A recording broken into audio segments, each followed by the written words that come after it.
এদিকে একটা জাদুকর প্রোডাক্ট হচ্ছে এনএসসি গোল্ড। এটার মুখ্যম একটা কাজ হচ্ছে, সেটা আপনি অন্য কোনো ফসলের জন্য নাও দেখতে পারেন, আলুর ক্ষেত্রে আপনি দেখতে পারবেন এর কার্যকারিতা কি।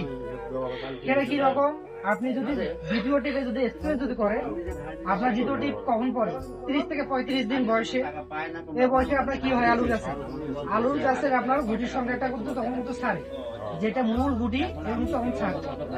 এই সময় যদি আপনি স্প্রে যদি করতে পারেন এনএসসি গোল্ড, সেক্ষেত্রে আপনার হবে নাকি, সেক্ষেত্রে আপনার হবে, আপনার গাছকে সবুজ সতেজ মোটা তাজাটা করবে, আলুর ভর্তির সংখ্যাটা বৃদ্ধি করবে।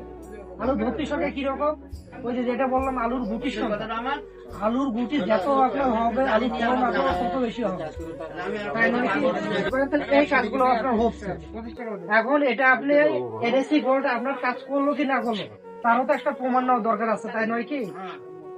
আপনি মনে করেন আপনি একদম মাঠে আলু করছেন, আপনি ফুল জমিতে দিয়ে দিলেন শুধু একটা কাপ বাদ দিয়ে, যেটা আপনার সব থেকে ভালো মানে কাপ, গাছের গাছের ব্যাগটাও ভালো আছে, দেখতেও ভালো আছে, মোটাটাও আছে, এবং ওই মানে ওই কাপটা বাদ দিয়ে বা ওই ফাড়িটা বাদ দিয়ে আপনি সম্পূর্ণ জমিতে স্প্রে করে দিলেন।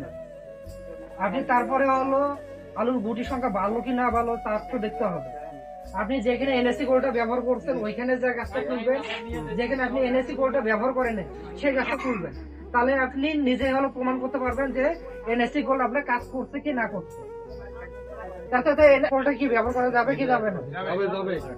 আচ্ছা, এনএসসি গোল্ডটা যদি ব্যবহার করা যায়, আমেরিকা এনপিকে যদি ব্যবহার করা যায়, এই দুটা তো আপনি চাক্ষুষ প্রমাণ, যেটা যে সিস্টেমে দেখাই দিলাম, এভাবে যদি দেখতে যদি পারেন তাহলে আপনি কিন্তু রেজাল্ট কিন্তু হাতে কলমে পেয়ে যাবেন।